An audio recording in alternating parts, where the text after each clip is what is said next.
Écoutez très bien le message. Ils ont douté. Ils ont douté.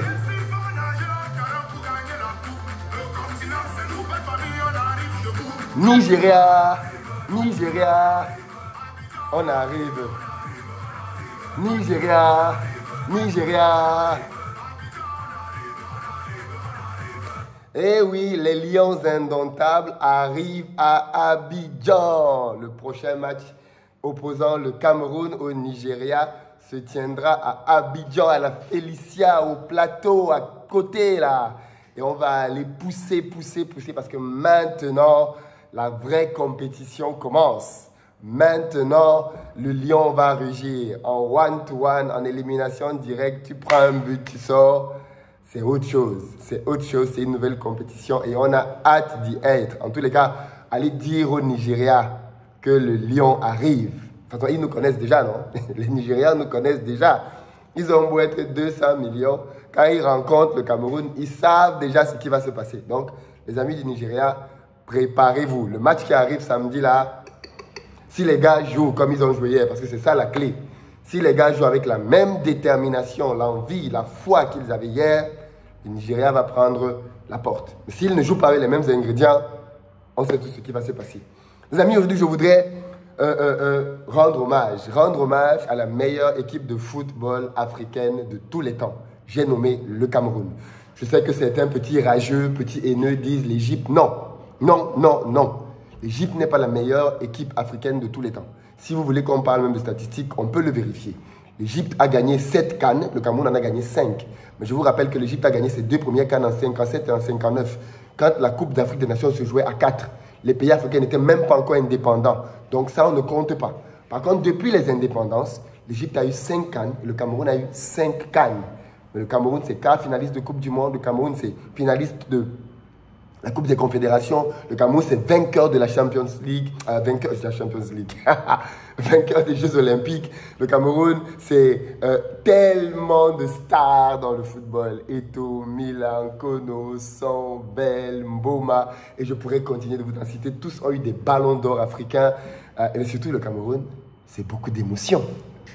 Qui n'a pas supporté les Lions indomptables en 90? Qui n'a pas supporté les Lions indomptables en 2000-2002, quand les Lions ont battu le Brésil et l'Espagne? Qui n'a pas vécu des émotions folles avec l'équipe du Cameroun? Vous savez, je l'ai souvent dit et les gens pensent que c'est du chauvinisme. Ce n'est pas du chauvinisme. Moi, je fais des choses dans lesquelles j'essaye de tirer le meilleur de partout. Et je pense que je suis très critique envers le Cameroun. Vraiment très critique parce que je pense justement que c'est un pays qui est mal géré. Et c'est un pays qui a pourtant le plus important quand on veut se développer. C'est une population dynamique et fervente. Et la population camerounaise est vraiment dynamique. Le jour où on va avoir un bon système de gestion, je pense que c'est un pays qui va vraiment décoller. Vraiment décoller. Aujourd'hui, ce n'est pas encore le cas. Donc, bien évidemment, les résultats ne suivent pas. Mais avec une bonne gestion, c'est un pays qui va vraiment exploser. Vraiment. Parce que le plus difficile, quand tu veux développer un pays, ce n'est pas les routes, ce n'est pas les ponts. Pas du tout. Ce sont les ressources humaines. Ce sont les hommes et les femmes qui constituent ta population. Et ça, tout le monde le sait. Les Camerounais sont brillants, les Camerounais sont excellents, les Camerounais sont capables de réaliser des choses incroyables dans des conditions exécrables. Imaginez donc si on met les bonnes conditions. Imaginez donc si on leur donne un bon cadre. Bref, quoi qu'il en soit, revenons au match. Vous savez, le Cameroun, c'est un pays de qui nous devons apprendre. Nous devons apprendre des Camerounais une chose importante dans la vie.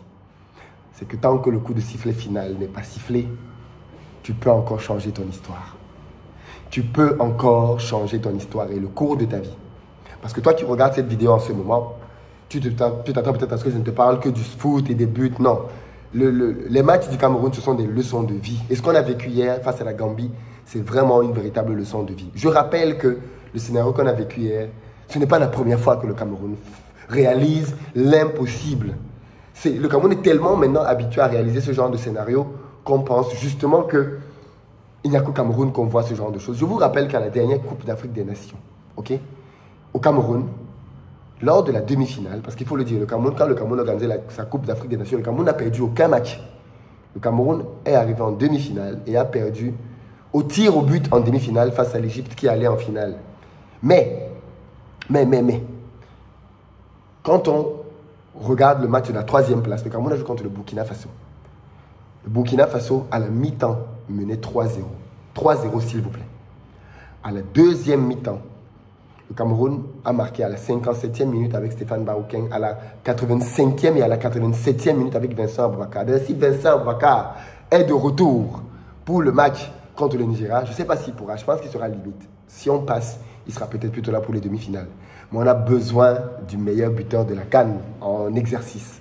On a besoin de Vincent Aboubakar. Avec Vincent Aboubakar, on n'aurait déjà pas fait le même premier tour. Avec Vincent Aboubakar, même le match d'hier, on le tuait avant.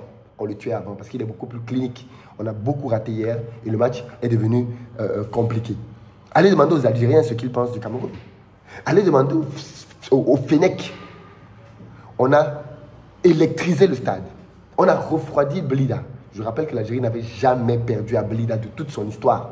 Ils nous ont amenés dans leur antre, le stade où même la pelouse joue avec eux. À la 118e minute.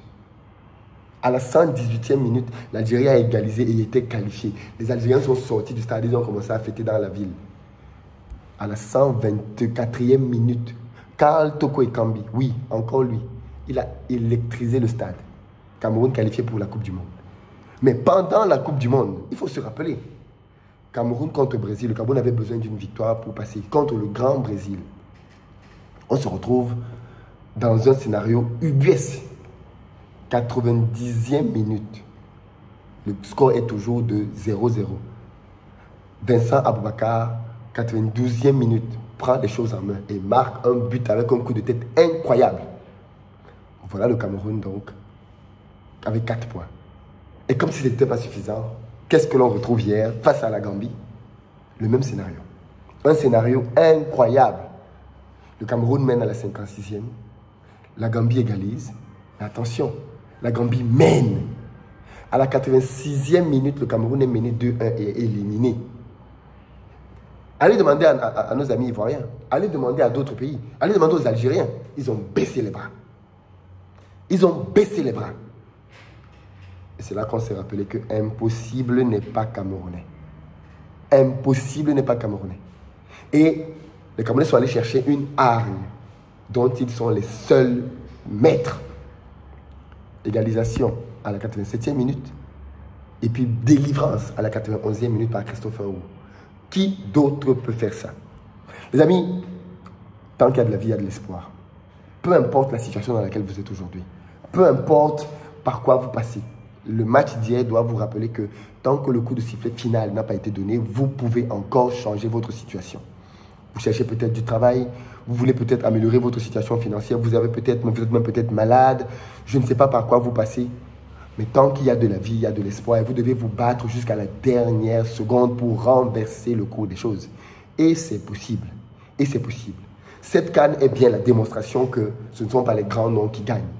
Ce ne sont pas les noms rutilants, sinon la Côte d'Ivoire serait loin. Parce que sur le papier, la Côte d'Ivoire est parmi les plus grands noms de cette compétition. Et c'est là où je le dis toujours, le Sénégal ne gagne pas parce qu'ils ont une équipe hyper performante sur le papier. Pas du tout. Le Sénégal gagne parce qu'ils allient 4 ingrédients. Les 4 ingrédients de la victoire. Le Sénégal, c'est un très bon mental. Les Sénégalais ont faim. Ils ont faim. Ils jouent derrière chaque ballon. Techniquement, les gars sont bons. Tactiquement, les gars sont bons. Physiquement, les gars sont prêts. Donc ça donne le Sénégal que l'on voit aujourd'hui, qui est devenu un rouleau compresseur.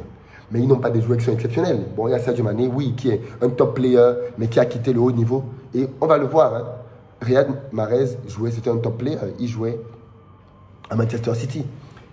Week-end après week-end, il était dans le championnat le plus performant au monde. Il est allé en Arabie Saoudite en quelques temps seulement. Il a pris 4 kilos et on vient de le voir. Il est devenu l'ombre de lui-même. C'est dans ce sens que je dis que Sadio Mané, Mendy, Koulibaly, dans 1 ou 2 ans, ce ne seront plus les mêmes joueurs. Maintenant, ils viennent de partir de l'Europe, donc ils ont encore forcément des réflexes, ainsi de suite.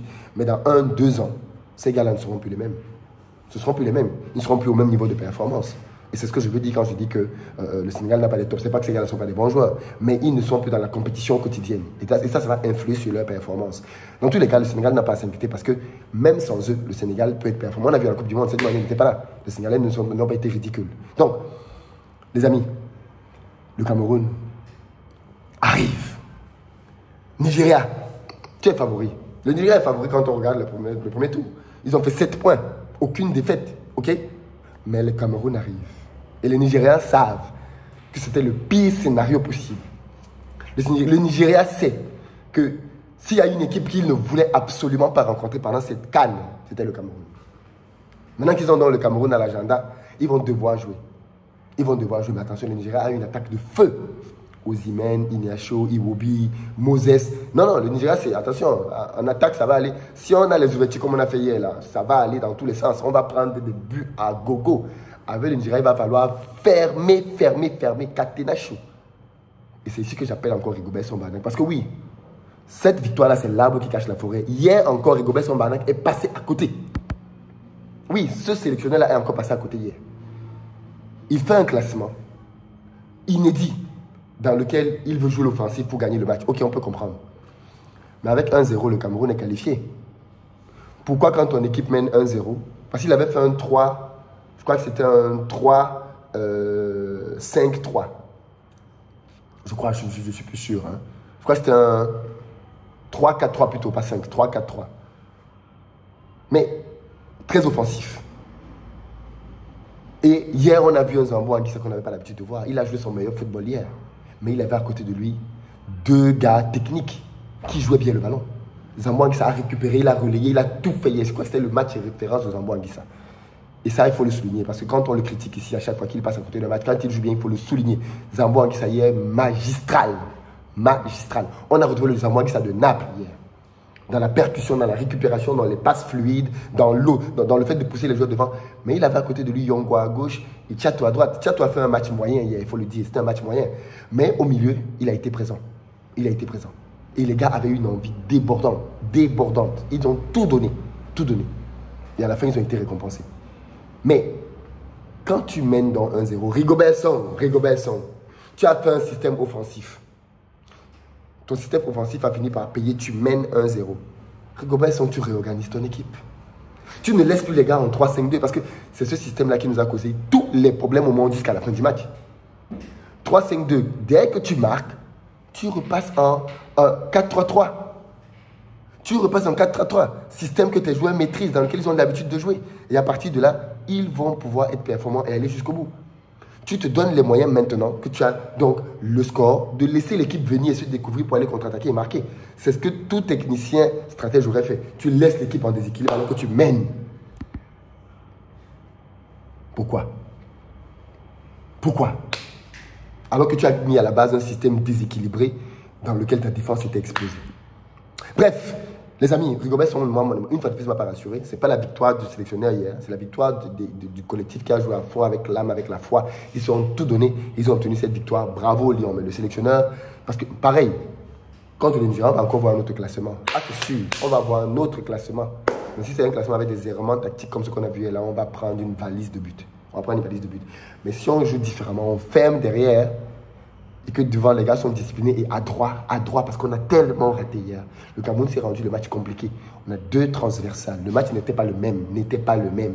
Mais les gars ont trop raté hier. Donc, contre le Nigeria, vous ne pourrez pas vous permettre de rater comme ça, les gars. Une occasion vient, tu marques, tu mets le but.